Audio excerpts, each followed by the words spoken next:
नमस्कार। तो चलिए आज बात करते हैं एक ऐसे लेखक की जिन्हें हम सब मुंशी प्रेमचंद के नाम से जानते हैं। पर क्या आपको पता है कि उनका असली नाम धनपत राय था?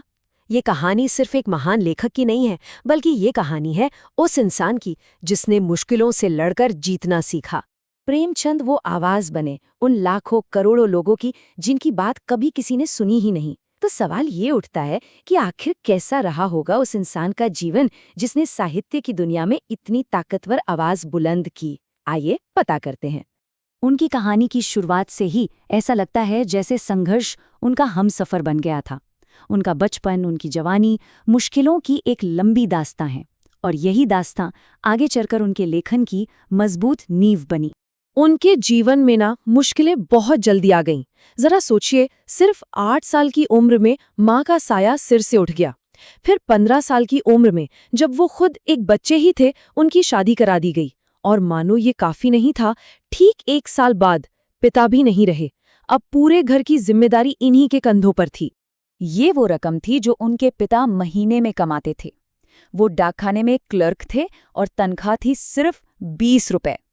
इसी से आप अंदाजा लगा सकते हैं कि घर में पैसों की कितनी तंगी रही होगी। ये उनके बचपन की एक कड़वी सच्चाई थी।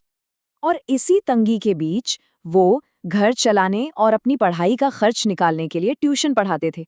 और उससे महीने के कितने मिलते थे? सिर्फ 5 रुपए। ये दिखाता है कि कितनी छोटी उम्र में और कितनी गरीबी में उन्होंने जिम्मेदारियां उठाना शुरू कर दिया था।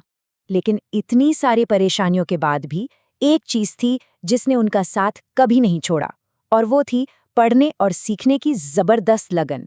सच तो यह है कि इसी लगन ने उन्हें मुश्किलों से लड़ने का रास्ता दिखाया।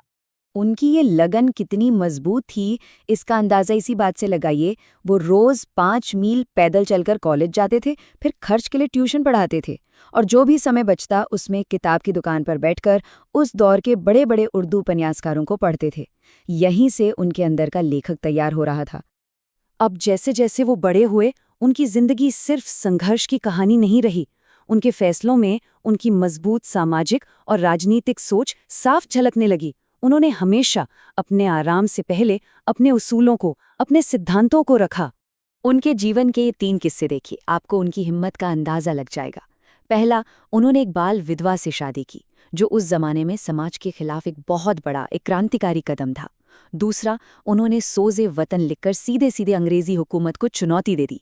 और तीसरा, महात्मा गांधी के सिर्फ एक बुलावे पर अपनी पक्की पकाई सरकारी नौकरी, स्कूल इंस्पेक्टर का पद एक झटके में छोड़ दिया, ये जानते हुए भी कि इससे उनकी पैसों की तंगी और बढ़ जाएगी।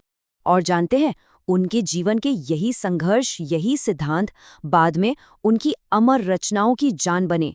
उनकी कहानियों में आपको वही दर्द, वही समाज और वही बगावत महसूस होगी जिसे उन्होंने खुद जिया था। जैसे कि उनका उपन्यास कर्मभूमि। इसमें प्रेमचंद ने समाज के सबसे दबे कुचले लोगों, यानी दलित, किसानों और मजदूरों के दर्द को अपनी कलम से आवाज दी। ये उपन्यास उस अन्याय का एक जीता जागता सबूत है जो उन्होंने अपने आसपास हर रोज देखा था। और फिर आता है गोदान, उनका आखिरी और शायद सबसे महान उपन्यास। गोदान सिर्फ एक कहानी नहीं है, बल्कि उस समय के ग्रामीण भारत का, हमारे देश का एक आईना है। ये भारतीय किसान के संघर्ष, उसकी उम्मीदों और उसकी हार की एक ऐसी कहानी है जो आज भी अमर है। उपन्यासों के अलावा उन्होंने सैकड़ों कहानियां भी लिखी जो आज मानसरोवर नाम से 8 मोटी मोटी किताबों में मौजूद हैं। उनका साहित्यिक योगदान वाकई बहुत बड़ा है, और उनकी हर कहानी समाज की एक नई परत हमारे सामने खोल कर रख देती है। लेकिन जीवन के आखिरी सालों में प्रेमचंद एक और लड़ाई लड़ रहे थे। ये लड़ाई कलम से ज्यादा उनके विचारों की थी, और इसी जद्दोजहद के बीच उनकी सेहत भी लगातार गिरती जा रही थी। वो लड़ाई थी हिंदुस्तानी भाषा की। उनका एक सपना था कि हिंदी और उर्दू, जो एक ही जमीन से निकली हैं, वो मिलकर एक सरल भाषा बने जिसे हर कोई समझ सके। वो कहते थे कि इन दोनों को अलग करना इनकी आत्मा को मारने जैसा है। लेकिन अफसोस, उनका ये सपना पूरा नहीं हो सका। भाषाओं को एक करने की ये दौड़ भाग और दिन रात लिखने का काम उनकी पहले से खराब सेहत पर बहुत भारी पड़ा। काफी इलाज हुआ, लेकिन उन्हें बचाया नहीं जा सका। 8 अक्टूबर 1936 को उन्होंने दुनिया को अलविदा कह दिया, लेकिन अपनी रचनाओं के जरिए वो उपन्यास सम्राट के रूप में हमेशा के लिए अमर हो गए। तो आखिर में एक सवाल पर आकर रुकते हैं। प्रेमचंद ने अपनी कहानियों में समाज को एक आईना दिखाया, एक ऐसा आईना जिसमें किसान का दर्द था, जातियों का भेदभाव था और गरीबी की कड़वी सच्चाई थी। आज इतने सालों बाद जब हम उस आईने में झांकते हैं तो हमें क्या दिखता है? क्या वो तस्वीरें वाकई बदल गई हैं?